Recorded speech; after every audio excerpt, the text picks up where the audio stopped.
Նախ մեկի հետ կապված իմ գործընկեր Փայլակը արդեն հնչեցրեց, տեսեք, քաղաքական ուժ կա, որը խոստանում է, որ փոքր մանր բիզնեսը 0% հարկ է վճարելու, այսինքն ազատվելու է ընդհանրապես հարկերից։ Հիմա դուք այլ բան եք առաջարկում, որ հարկ վճարելու են, բայց ծանրաբեռնվածությունը լինելու է ըստ իրենց կշիռի, չէ՞, ոնց հասկանում եք։ Համաչափ։ Հա, համաչափ է լինելու։ Մի քիչ ավելի մատչելի, ոչ տերմինաբանությամբ, այնպես կբացատրեք տոնավաճառների, աշխատողների, չգիտեմ, վարսավիրանոցների, ատամնաբուժարանների, հացի փռերի եւ այլ այդ մանր ոլորտի աշխատողների համար, թե իրենք ձեր առաջարկից ինչ են շահել։ Այսինքն հիմա ինչքան էին վճարում, դուք առաջարկում եք ինչքանով իրենց բեռը թեթևացնել եւ այս իշխանությունը եկավ իշխանության շատ պոպուլիստական խոստումներով, որ կարմիր գծերը հանելու են, կարագաչափերը հանելու են, վարկերը սառեցնելու են, չգիտեմ ինչ, դուք նմանատիպ տենց խոստումներ տալու եք, թե չէ, եւ թվային դրամի հետ կապված արդյոք ձեր առաջարկով կանխվելու է պետական գնումների ոլորտում շատ արատավոր բարքեր, մասնավորապես պետական գնումների ոլորտում մեզ մտահոգում են մեկ անձից գնումները առանց մրցույթի, նաև այն հանգամանքը, որ հնարավորություն ունի ենթադրենք Վայքի համայնքապետ Գարիկ Սարգսյանը, որ միլիոնավոր դոլարի պայմանագրեր կնքի իր քեռու հետ, նմանատիպ սափեյաններ իրենց, այսինքն պետական իշխանության ներկայացուցիչները յուրայինների, քեռիների, բաժանավների, մորքուրների, ընկերություններին չտան մրցույթները, այնպես չանեն, որ իրենք շահեն, կամ մեկ անձից գնման ընթացակարգով փողերը չտան պետական իրենց բարեկամներին ազգուտակին։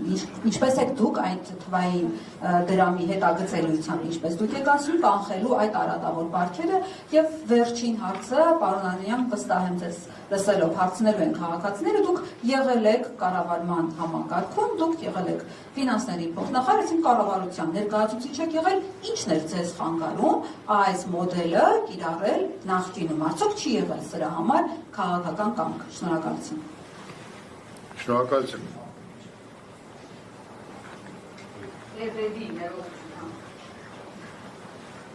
Ուրեմն առաջինը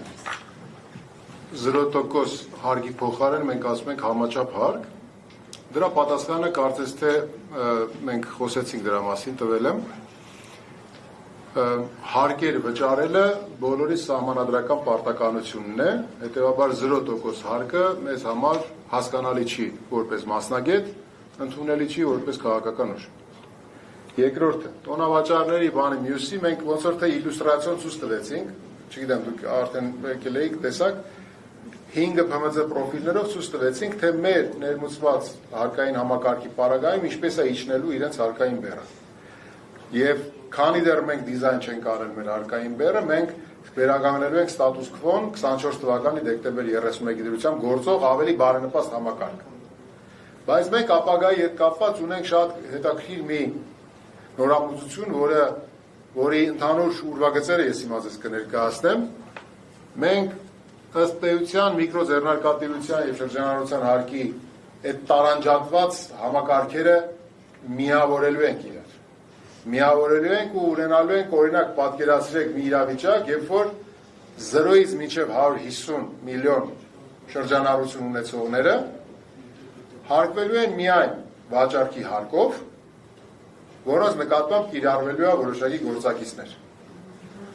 Օրինակ, մինչև 24 միլիոնը հաշվարկելու է իր հարկը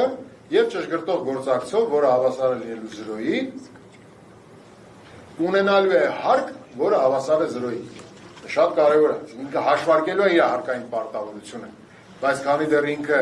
24 միլիոնը չի հաղթահարել, ինքը ունի հարկ, որը հավասար է 0-ի։ Մեր մասնագիտության մեջ եւ վիճակագրության մեջ հարկ չկան ու կա հավասար է 0-ի, դրանք տարբեր բաներ են։ Սա գաղափարախոսական առումով։ Հետո օրինակ պատկերացրեք 24-ից 50 միլիոն շրջանառություն ունեցողը հաշվարկում է իր 5% պարտավորությունը եւ պատկում է 0.25 գործակցով։ 50-ից 75-ը հաշվարկում է ու պատկում է 0.75 գործակցով։ Տեսեք, երբ որ 150 միլիոն, օրինակ պայմանական եմ ասում, դա կարող է լինի 120-ից 150 միլիոն։ Այս մեթոդաբանությամբ մենք ՓՄԶ-ին, ձեր ասած վարսավիրանոցներին, ձեր ասած տոնավաճառներին առաջարկում եք այսպիսի հարկման մոդել,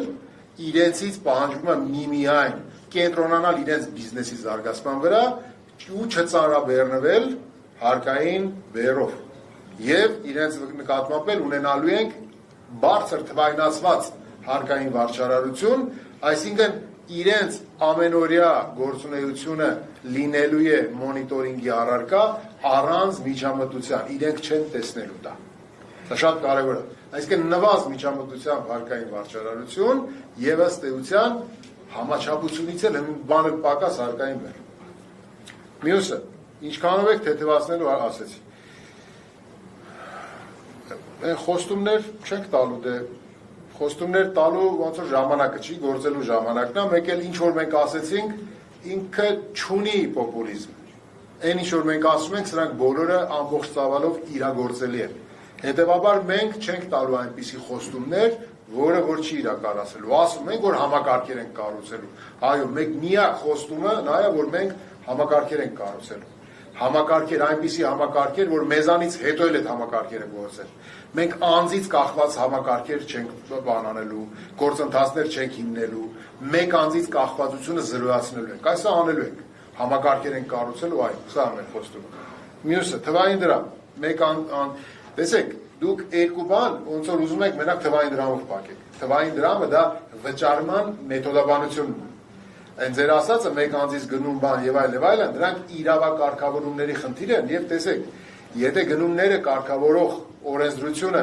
մեկ անձից գնումը սովորաբար ու միշտ ինքը ներկայացրել է որպես բացառություն, ապա վերջին ժամանակներում այդ բացառությունը դարել է օրինաչափություն։ Մեզ մնում է ուղղակի բացառությունը վերադարձնել օրինաչափության փոխարեն։ Եվ դա իրավակարգավորումներով ամրապնդել, եթե այս վերջի ժամանակաշրջանում ինչ-որ իրավակարգավորումներ փոփոխվել են, որպեսզի օրինաչափությունը գերակայի բանի, բացառության։ Կառավարությունում եղել է, բայց կառավարության տնտեսական քաղաքականությունը թելադրող չեմ եղել։ Ֆինանսների նախարարությունում իմ պաշտոնավարումը սահմանափակվել է հարկային քաղաքականությամբ, հաշվապահական հարկային մաքսային քաղաքականության համակարգմամբ, հաշվապահական հաշվառման եւ աուդիտի բնագավառի համակարգմամբ։ Ռեֆորմներ արել ենք, շատ լավ ռեֆորմներ ենք ձեռնարկել, որոնք որ այսօր իրականություն են։ Օրինակ, աուդիտի վերահսկողության հետ կապված գործառույթները մասնագիտացված կառույցին փոխանցելու այդ սկիզբը դրվել է 17 թվականի դեկտեմբերին կառավարության արձանագրային որոշման, որտեղ որ ես հանդես եմ եկել այդպիսի զեկույցով։ Շատ ու շատ ռեֆորմներ իրականացվել են, բայց նայեք, ՊԵԿ-ում իմ գործառույթը եղել է հարկային վարչարարություն։ Ես իմ պարտականությունը սուրբ կատարել եմ որպես հարկային վարչարար։ Եթե ես օրինակ իմ իրավասությունների շրջանակը վերազանցեի ու մտածեի տնտեսության զարգացման մասին, ապա ես կլինեի ոչ արդյունավետ պետական հանրային ծառայող։